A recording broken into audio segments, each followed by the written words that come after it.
दोस्तों, you are welcome my YouTube channel आसो math classes. आज क्लास में हम लोग क्लास 10th का प्रश्नावली 3.2 के क्वेश्चन सॉल्व करेंगे। इससे पहले के क्लास में हम लोग प्रश्नावली 3.2 के क्वेश्चन नंबर 1, 2, 3 का एक पार्ट किए थे हम लोग, क्योंकि लंबा वीडियो हो रहा था इसलिए पूरा नहीं, एक पार्ट में पूरा नहीं हुआ था। तो उसी का प्रश्नावली 3.2 का ये सेकेंड पार्ट है, जिसमें हम लोग क्वेश्चन नंबर 3 के दूसरे पार्ट से हम लोग करेंगे। इसमें टोटल 5 क्वेश्चन बचे हैं। तो चलिए आज की क्लास स्टार्ट करते हैं। जो लोग क्लास को देख रहे हैं, क्लास को लाइक शेयर सब्सक्राइब कर दीजिए। तो देखिए, क्वेश्चन नंबर 3 का सेकेंड पार्ट है। फर्स्ट पार्ट हम लोग कंप्लीट कर चुके हैं। सेकेंड पार्ट देखिए क्या दिया है। दो संपूरक कोणों में बड़ा कोण छोटे कोण से 18 डिग्री अधिक है। दो संपूरक कोण है। संपूरक कोण जानते हैं ना, संपूरक कोण और कोटिपूरक कोण। संपूरक कोण क्या होता है कि जब दो एंगल का सम 180 डिग्री होता है तो दोनों कोण क्या कहलाते हैं? संपूरक कोण कहलाते हैं। ठीक है, एक दूसरे के संपूरक होते हैं। दोनों कोणों का सम कितना होना चाहिए? 180 डिग्री। तो यहाँ पे दो कोण है, एक बड़ा है एक छोटा है। मैं बड़े कोण को x मान लेता हूं और छोटे कोण को y। तो चलिए देखिए कैसे सॉल्व करेंगे। माना बड़ा कोण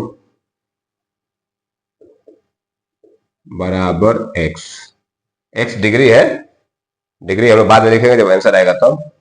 छोटा कोण बराबर छोटा कोण इक्वल टू y। x और y मान लिए। अब चलिए देखिए, दो समीकरण बनाना है हम लोग को। तो प्रथम शर्त के अनुसार और दूसरे शर्त का दोनों करेंगे हम लोग। तो लिखेंगे प्रथम शर्त के अनुसार, प्रथम शर्त के अनुसार, प्रथम शर्त के अनुसार क्या मिलेगा? पहला समीकरण क्या बनेगा हमारा? x प्लस वाई बराबर 180 डिग्री।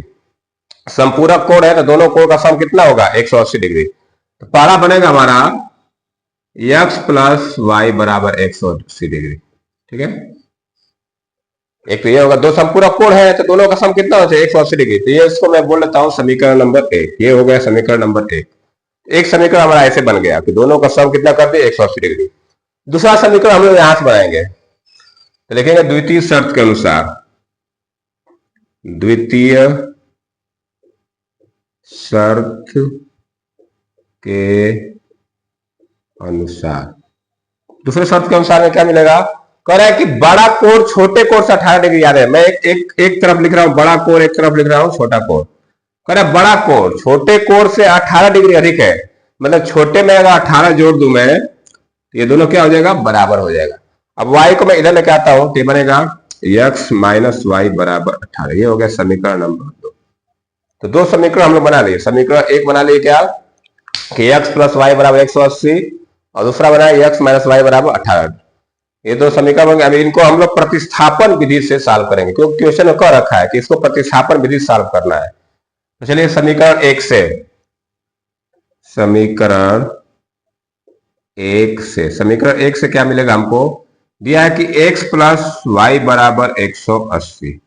अब यहां से मैं x या y किसी एक को इधर ट्रांसफर कर देता हूं, y को कर देता हूं। तो x बराबर आ जाएगा 180 माइनस वाई। ये हो गया समीकरण नंबर 3। यही x की वैल्यू समीकरण नंबर 2 में प्रतिस्थापित किया जाएगा। तो लिखेंगे समीकरण 2 में x बराबर 180 माइनस वाई प्रतिस्थापित करने पर, x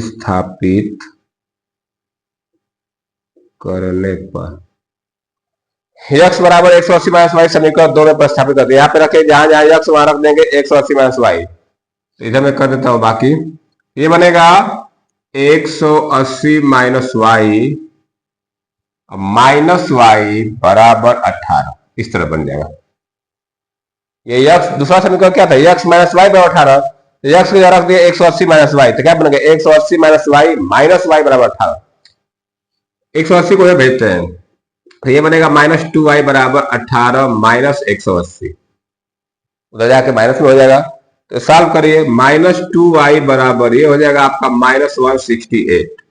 180 में से 18 घटाएंगे तो कितना आएगा? नहीं, 162 आएगा, 162 आएगा, 162।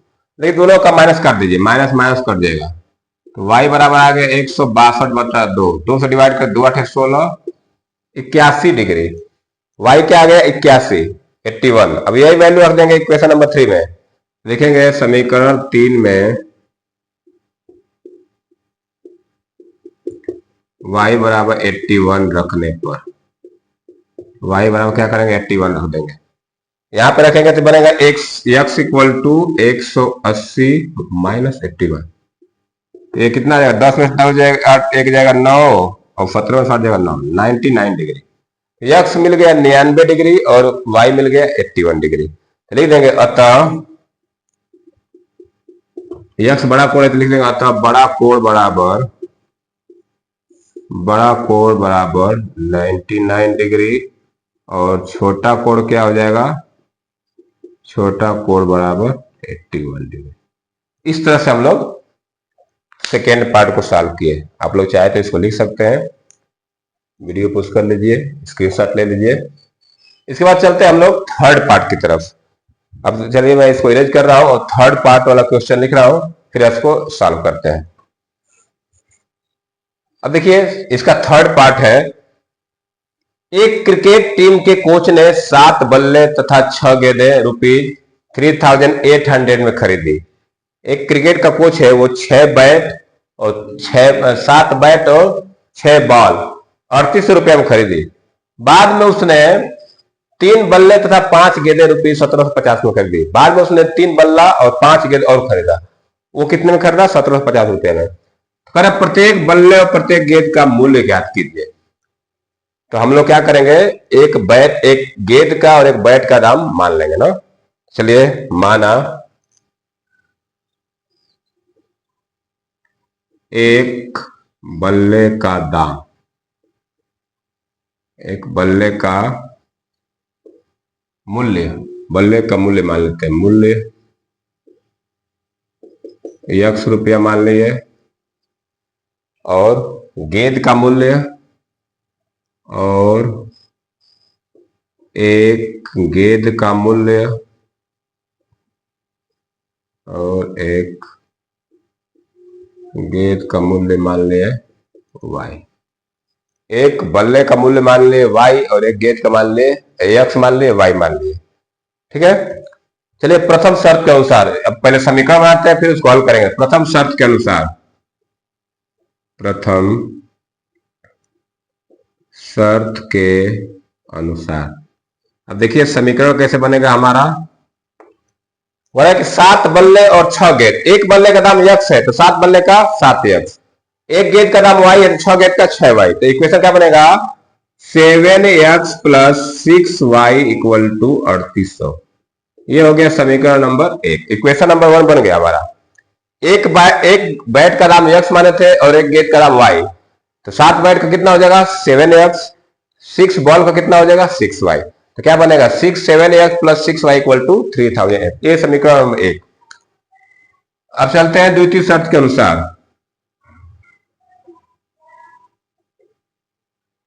द्वितीय शर्त के अनुसार दूसरा शर्त क्या कर रहा है कि बाद में उसने 3 बैट और 5 गेंद खरीदे।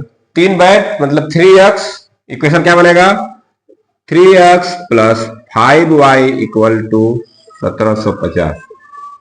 ये हो गया समीकरण नंबर 2। ठीक है, तो दोनों समीकरण हम बना लिए, समीकरण 1 बना लिए, समीकरण नंबर 2 बना लिए। अब हम इसको सॉल्व करने चलते हैं। तो समीकरण नंबर 1 से हम लोग प्रतिस्थापन में x या y की वैल्यू निकालते हैं, उस दूसरे में रखते हैं। समीकरण 1 से जो लोग क्लास को देख रहे हैं वीडियो को लाइक जरूर कर दें, क्योंकि आपका लाइक ही हमें मोटिवेट करता है ताकि मैं आप लोगों को अच्छे अच्छे कंटेंट दे सकूं। तो क्लास को लाइक जरूर कर दें जितने लोग क्लास को देख रहे हैं। समीकरण 1 से, समीकरण 1 हमारा है 7x + 6y = 3800। मैं 6y को इधर भेजता हूं तो बनेगा 7x = 3800 - 6y, और 7 को भी यहां से हटा देता हूं तो 3800 - 6y/7। ये हो गया समीकरण नंबर 3। अब यही समीकरण नंबर 3 में जो आया है x की वैल्यू, यही वैल्यू हम लोग समीकरण नंबर 2 में रखेंगे। तो लिखेंगे समीकरण नंबर 2 में समीकरण 2 में x बराबर 3800 माइनस 6y/7 प्रतिस्थापित करने पर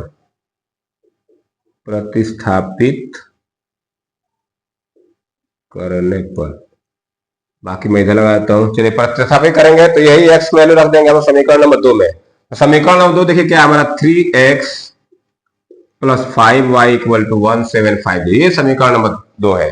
इसी में रखेंगे x को इतना, तो क्या बनेगा ये 3 ब्रैकेट में 3800 माइनस 6y पूरा का बटा में है 7 प्लस 5y बराबर 1750। ठीक है, पहले हम क्या करते हैं 3 का अंदर मल्टीप्लाई, देखिए कैलकुलेशन थोड़ा सा लेंदी होगा। 3 का पहले अंदर मल्टीप्लाई करते हैं, ये हो जाएगा, काम करते हैं बटा में 1 लेके एलसीएम ले लेते हैं। एलसीएम हो जाएगा 7, ये कटेगा एक बार में, एक से मल्टीप्लाई कर देते हो जाएगा 0 0 3 8 24 3 3 9 2 11 माइनस 18y और ये हो जाएगा माइनस 35y बराबर 1750। इस तरह से होगा। एलसीएम ले लिए, 7 से 7 डिवाइड होगा 1 का मल्टीप्लाई इसमें अगर मैं 3 का मल्टीप्लाई कर देती हूँ, 3 ब्रैकेट के बाहर है, यहां से हो जाएगा 1 से डिवाइड करेंगे 7 को 7 और 7 5 35, तो प्लस 35 है, क्या है ये प्लस 35 है और ये 7 चला जाएगा इधर मल्टीप्लाई। अब 7 को मैं इधर भेज देता हूं, तो ये इधर बनेगा 11400। ये देखिए 35y है प्लस में 18y माइनस में, सॉल्व करेंगे तो आएगा प्लस 17y, तो प्लस 17y बराबर, ये 7 का मल्टीप्लाई कर देता हूँ, 0 7 5 35 7 से 49 और 3 52 5 7 1 7 5 12 12250। अब मैं 11400 को इधर भेज देता हूं, इधर बचेगा 17y बराबर 12250 माइनस 11400, तो 17y बराबर हो गए 0 5 12 में 4 जाएगा 8, ये और ये 850 हो जाएगा। कितना आ गया सीधा 850। अब क्या करते हैं y की वैल्यू निकाल लेते हैं। y बराबर 850 बटा में 17, ये आ जाएगा 50। y के आ गया, y की वैल्यू आ गई 50, तो ये y की वैल्यू आई, यही y की वैल्यू हम लोग समीकरण नंबर x में रखेंगे, 3 में रखेंगे। तो लिखेंगे समीकरण 3 में y बराबर 50 रखने पर, y बराबर 50 जब रखूंगा समीकरण नंबर 3 में, तो क्या बनेगा ये x बराबर 3800 माइनस 6 इंटू 50 बटा में 7। सॉल्व कर लीजिए, इधर का सॉल्व कर देता हूं मैं, तो 3800 माइनस 300 बटा में 7, 3800 में 300 घटाएगा जाएगा 3500, अब 3500 को 7 से डिवाइड करोगे तो आएगा 500, तो यक्स की वैल्यू क्या आ गई 500। 500 ये क्या है बैट का मूल्य है, तो लिखेंगे अतः यक्स की वैल्यू मिल गई, वाई की मिल गई, अतः एक बैट का मूल्य बराबर एक बल्ले का मूल्य, एक बल्ले का मूल्य कितना आ गया ₹500। 500 रुपया बल्ले का मूल्य आ गया। गेंद का मूल्य कितना आ जाएगा, एक गेंद का मूल्य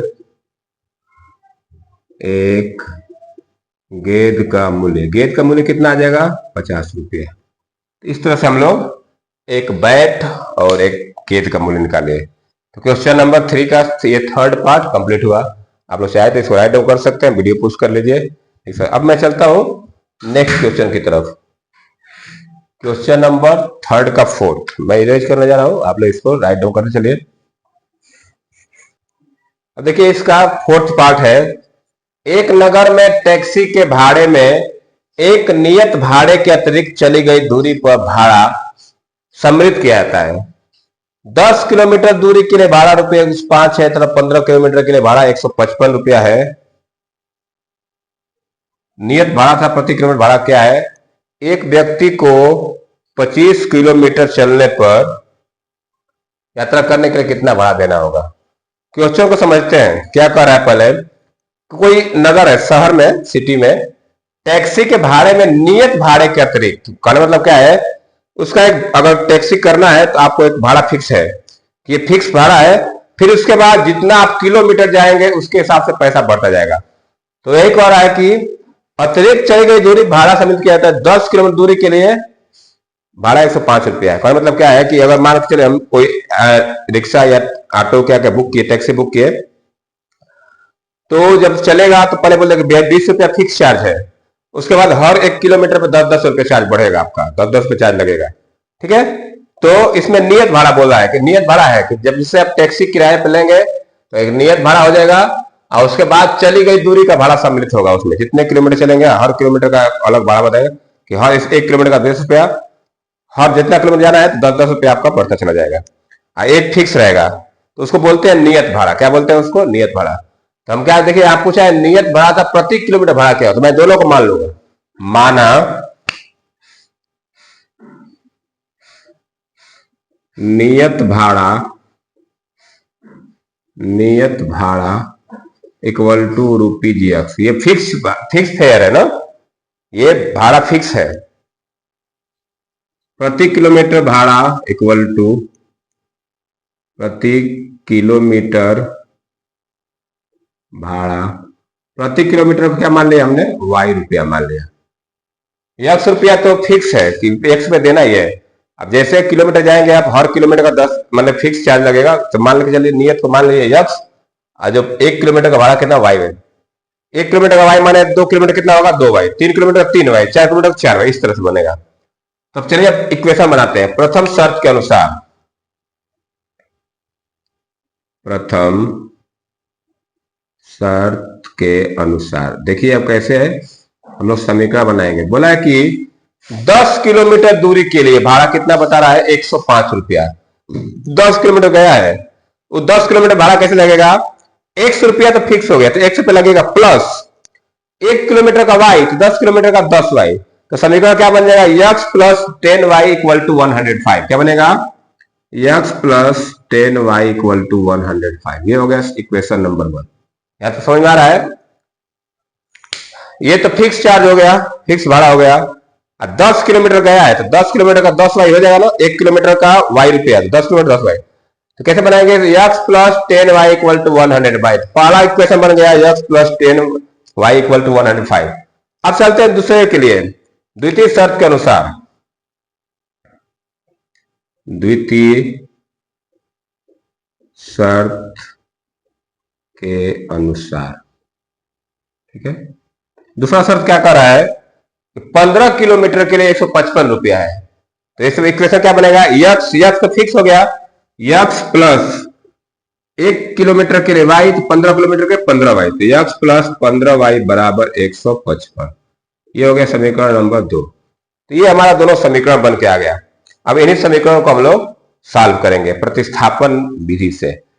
तो समीकरण नंबर 1 से शुरू करते हैं। समीकरण नंबर 1 से, समीकरण 1 से ये दिया है x प्लस 10y बराबर 105। तो x बराबर क्या आ जाएगा? 105 माइनस 10y। ये उसको कर लीजिए समीकरण नंबर 3।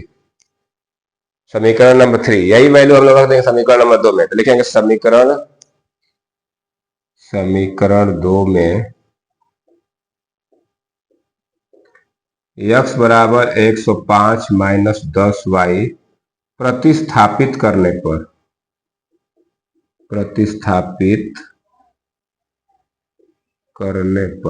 जब प्रतिस्थापित करेंगे तो क्या बनेगा? ये x के जगह ये रख देते हैं हम लोग 2 में। तो x रखेंगे तो वो 105 माइनस 10y बराबर, और ये तो इतना हो गया, अब प्लस 15y बराबर 155। यहां समझ में आई है? देखिए समझिए, इसको क्या कर रहा है कि x की वैल्यू इतना ही है, यही वैल्यू में रख देगा समीकरण नंबर 2 में। तो जहां जाए x क्या है यहाँ पे, तो x क्या रख देंगे 105 माइनस 10y अब प्लस 15y, ये 15y तो दिया है, ये प्लस 15y 155। इसको सॉल्व कर लेते हैं। 105 को मैं उधर भेज देता हूँ, 105 को उधर भेजता हूँ, माइनस 10y प्लस 15y, तो ये कितना आ जाएगा? 5y आ जाएगा। कितना आ जाएगा? 5y। इधर जाएगा ये 155 माइनस 105, बाकी मैं इधर सॉल्व कर देता हूं। 105y बराबर क्या आ जाएगा? 155 में से 105 घटाएंगे तो आएगा 50। तो ये हो जाएगा 5y बराबर 50। तो यहाँ y की वैल्यू क्या आ जाएगी? 50/5, 10 आ गया। y की वैल्यू क्या आ गई? 10। ये प्रति किलोमीटर भाड़ा है ना। अब यही y की वैल्यू रख देंगे समीकरण नंबर 3 में। लिखेंगे समीकरण नंबर 3 में, समीकरण 3 में y बराबर 10 रखने पर, तो समीकरण 3 हमारा ये है, x बराबर निकलेगा यहां से, x बराबर 105 माइनस 10 गुणे 10, 105 माइनस 10 गुणे 10, तो x 5 हो गया, 5, ठीक है। तो यहां से हम सॉल्व करें तो x इक्वल टू आ जाएगा 105 माइनस 100, x की वैल्यू क्या आ गई 5, ये x क्या आ गया 5, तो 5 रुपया तो नियत भाड़ा है, फिक्स भाड़ा है, और प्रति किलोमीटर भाड़ा कितना है 10 रुपया। हम लिख सकते हैं अतः नियत भाड़ा बराबर, नियत भाड़ा कितना आ गया हमारा ₹5, 5 रुपया नियत भाड़ा है। अब प्रति किलोमीटर भाड़ा कितना हो जाएगा, प्रति किलोमीटर भाड़ा, प्रति किलोमीटर भाड़ा ये कितना हो जाएगा ₹10। तो 5 रुपया नियत भाड़ा हो गया, 10 रुपया प्रति किलोमीटर, तो ये तबादला निकल गया ये चीज। फिर एक सवाल और पूछ दिया है, एक व्यक्ति को 25 किलोमीटर यात्रा करने के लिए कितना भाड़ा है, लिखेंगे 25 किलोमीटर निकालना है, तो 25 किलोमीटर भाड़ा कितना, 25 किलोमीटर के लिए भाड़ा कितना हो जाएगा, ये के लिए भाड़ा कैसे निकालेंगे, पहले तो नियत भाड़ा जो है, नियत भाड़ा कितना लगेगा 5 रुपए, ये तो 5 पे नियत भाड़ा हो गया, 25 किलोमीटर में तो 25 गुणे 10 हो जाएगा, 25 गुणे 10, तो ये हो जाएगा 5 प्लस 250, 255 रुपया उसको देना पड़ेगा 25 किलोमीटर के लिए। तो इस तरह से हम लोग क्वेश्चन नंबर 3 का जो फोर्थ पार्ट था, चौथा पार्ट, उसको हम लोग सॉल्व कर लिए। तो इस तरह से क्वेश्चन लगेगा, आप लोग इस तरह लगाएंगे, बोर्ड के एग्जाम में भी इस तरह लगेगा, आप इस तरह कोई भी नंबर, एक नंबर भी नहीं कटेगा, आपका पूरा मार्क्स मिलेगा। तो इस तरह से हमारा क्वेश्चन नंबर 3 का फोर्थ पार्ट हो गया। अब चलते हैं 6 पार्ट, फिफ्थ पार्ट के 2 पार्ट और बचा है, उसको खत्म करते हैं। जो लोग क्लास को देख रहे हैं, लिखना चाहते हैं तो राइट डाउन कर सकते हैं, स्क्रीनशॉट ले सकते हैं, वीडियो पुश कर लिख के। देखिए इसका 5वां क्वेश्चन है, यदि किसी भिन्न के अंश और हर दोनों में 2 जोड़ दिया जाए तो वह 9/11 हो जाती है। यदि अंश और हर दोनों में 3 जोड़ दिया है तो वह 5/6 हो जाती है, वह भिन्न ज्ञात कीजिए। देखिए एक भिन्न का सवाल है, कह रहा है कि कोई भिन्न है, उसके अंश और हर दोनों में 2 जोड़ दिया जाता है तो वह भिन्न 9/11 हो जाती है। फिर एक और कंडीशन दे रहा है कि यदि अंश और हर दोनों में 3 जोड़ दिया जाए तो वह 5/6 हो जाता है, तो वह भिन्न ज्ञात कीजिए। ठीक है, तो भिन्न के लिए हम लोग क्या करेंगे, इसमें अंश और हर को मान लेंगे। माना भिन्न का अंश इक्वल टू x, भिन्न का हर इक्वल टू y। माना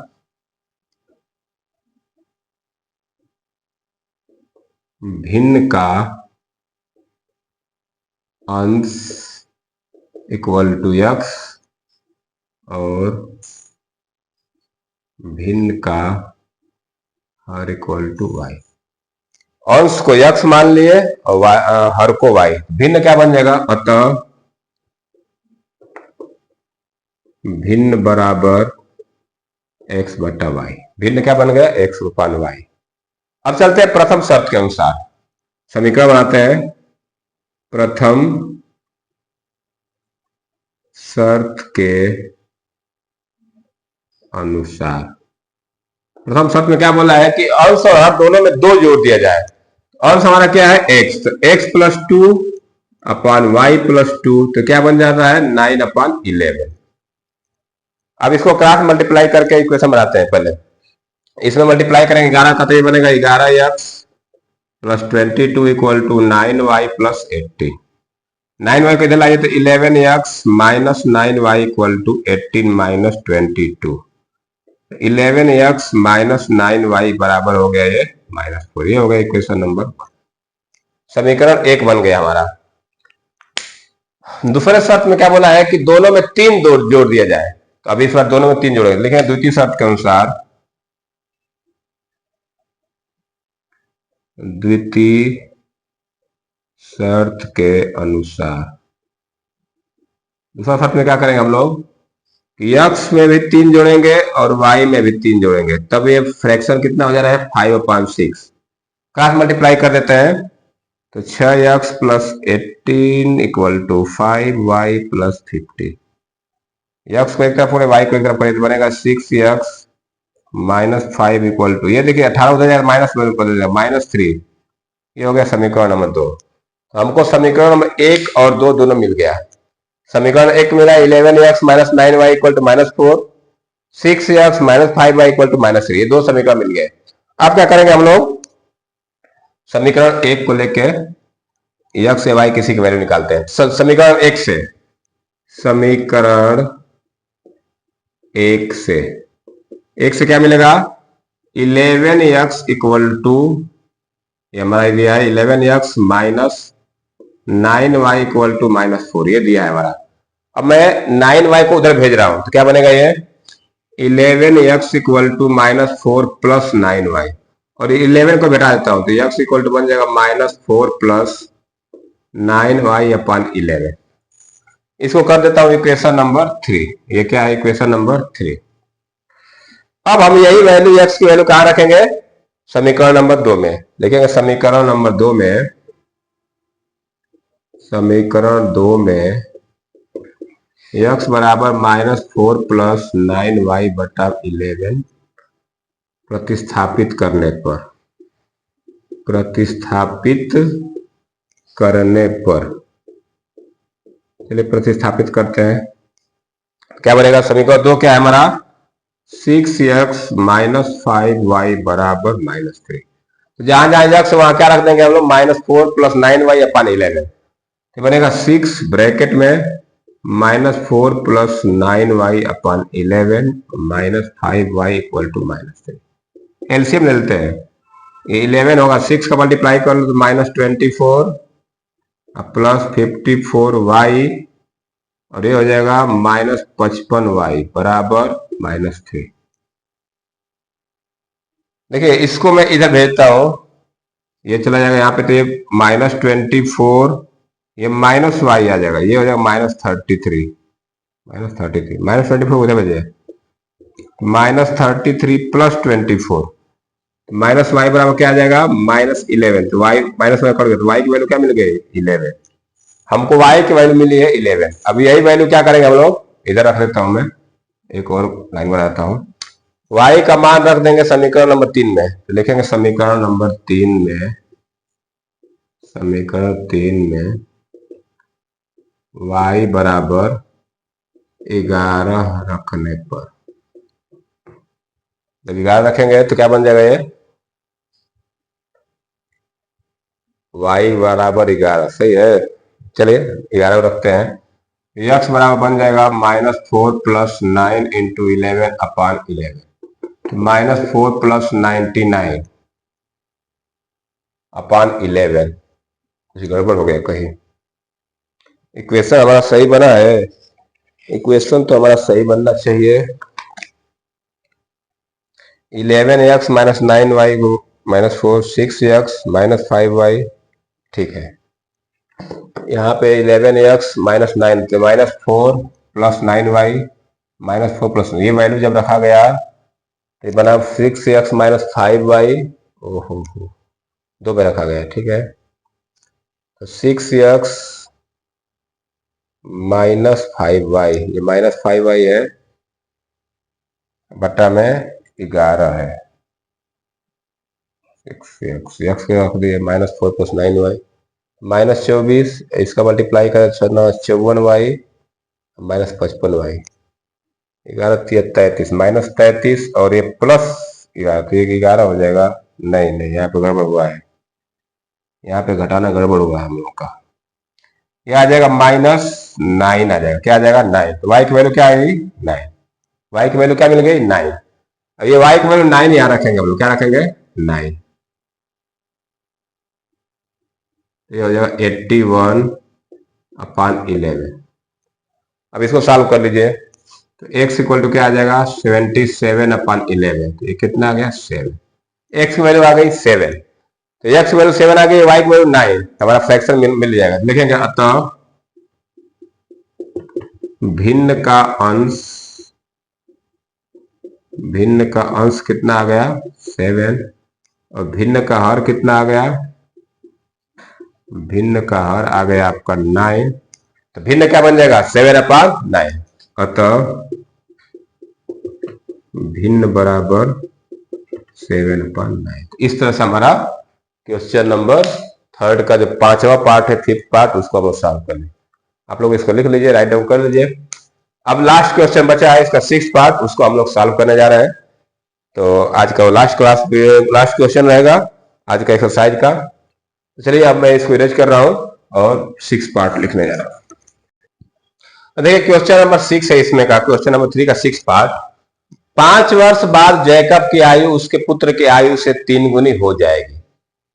जैकब और उसके पुत्र की आयु की बात चल रही है कि 5 वर्ष के बाद उस जैकब की आयु उसके पुत्र की आयु के 3 गुनी हो जाएगी। 5 वर्ष पूर्व जैकब की आयु उसके पुत्र की आयु की 7 गुनी थी, तो उनकी वर्तमान आयु क्या है? दोनों का वर्तमान आयु पूछा है, हम दोनों का वर्तमान आयु मान लेते हैं। तो माना जैकब की वर्तमान आयु, जैकब की वर्तमान आयु बराबर x वर्ष, जैकब को मान लें x वर्ष, और उसके पुत्र की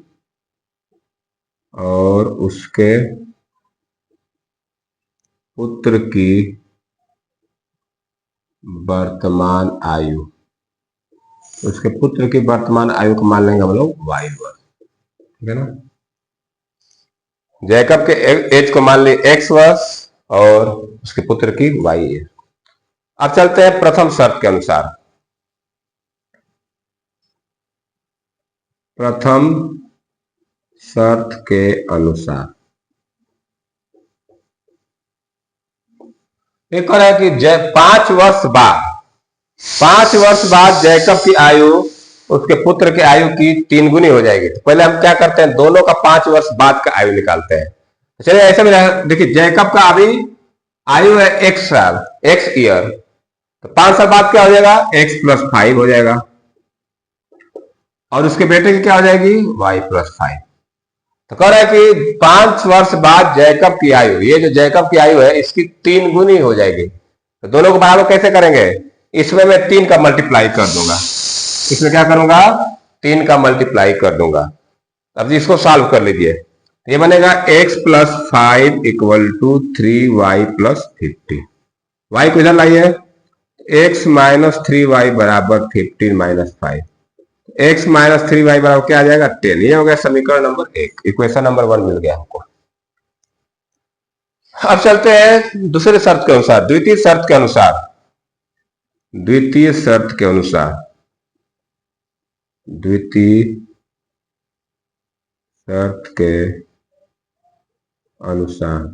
में क्या मिलेगा हमको, कह रहा है कि 5 वर्ष पूर्व मतलब 5 साल पहले, अभी x है तो 5 साल पहले क्या होगा, x - 5। तो दोनों का मैं लिखूं तो एक तरफ मैं जैकब का लिख दिया 5 साल पहले, और एक तरफ उसके बेटे का। कह रहा है कि जैकब की आयु उसके पुत्र की आयु की 7 गुनी थी, तो ये ज्यादा है, जैकब का 7 गुना है, ज्यादा था। इसमें 7 का मल्टीप्लाई कर दीजिए, 7 का मल्टीप्लाई कर दिया। अब थोड़ा सॉल्व कर लीजिए, ये बनेगा x - 5 = 7y - 35। 7 को इधर लाइए तो x - 7y = -35 + 5, ये बनेगा x - 7y = -30। ये होगा इक्वेशन नंबर 2। इक्वेशन बन गया हम लोगों का, दोनों समीकरण बन गए। अब हम लोग आराम से चाहे तो इसको सॉल्व कर सकते हैं। मेन इसमें काम है समीकरण बनाना, इक्वेशन बन जाएगा तो सॉल्यूशन में कोई दम नहीं है, विधि आप मेथड जानते हैं। अब क्या करते हैं, समीकरण नंबर 1 से प्रतिस्थापन विधि सॉल्व करते हैं। समीकरण नंबर 1 से, समीकरण 1 से एक क्या है हमारा, x - 3y = 10, यही है। तो यहां से मैं क्या करता हूं, 3y को उधर भेज देता हूं, तो बनेगा ये x = 10 + 3y। ये हो गया समीकरण नंबर 3। अब यही जो x की वैल्यू है समीकरण नंबर 2 में रख रहा हूं, प्रतिस्थापित करने जा रहा हूं। लिखेंगे समीकरण 2 में x = 10 + 3y, प्रतिस्थापित करने पर,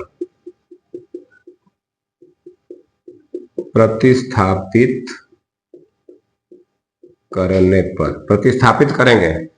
दो इक्वेशन नंबर 2 क्या है, x - 7y = -30। इसी में हम x को रखेंगे 10 + 3y, तो यहाँ रखेंगे 10 plus 3y minus 7y equal to -30। 10 को इधर भेजिए तो ये बनेगा -4y equal to -30 -10। -4y equal to क्या आ जाएगा -40। माइनस में काट दे तो y इक्वल टू क्या आ जाएगा 10। y की वैल्यू क्या मिली 10। यही y की वैल्यू रख दीजिए समीकरण 3 में। समीकरण 3 में y बराबर 10 रखने पर 10 रख दीजिए तो बनेगा x बराबर 10 प्लस 3 गुणे 10 10 प्लस 30। x की वैल्यू क्या आ गई 40 आ गई। 40 आ गई। तो ये x किसका वैल्यू है x किसका अनुमान थे जैकब का। देखिए जैकब की वर्तमान आयु अतः जैकब की वर्तमान आयु बराबर 40 वर्ष और उसके पुत्र की क्या हो जाएगी 10 वर्ष और उसके पुत्र की वर्तमान आयु बराबर 10 वर्ष।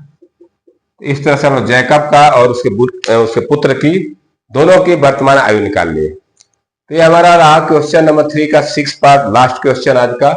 तो हम लोग 3.2 पूरी तरह कंप्लीट कर चुके हैं। तो आज की क्लास में हम लोग इतना रहने देते हैं। जो लोग क्लास देख रहे हैं, क्लास आपको अच्छी लग रही हो, क्लास को लाइक शेयर जरूर कर दें, अपने दोस्तों तक वीडियो पहुंचाएं ताकि वो भी पढ़ सके। तो आज के लिए इतना रहने देते हैं। नेक्स्ट क्लास में हम लोग एक्सरसाइज 3.3 पढ़ेंगे। चलिए, वीडियो देखने के लिए बहुत धन्यवाद। Thank you. Have a nice day.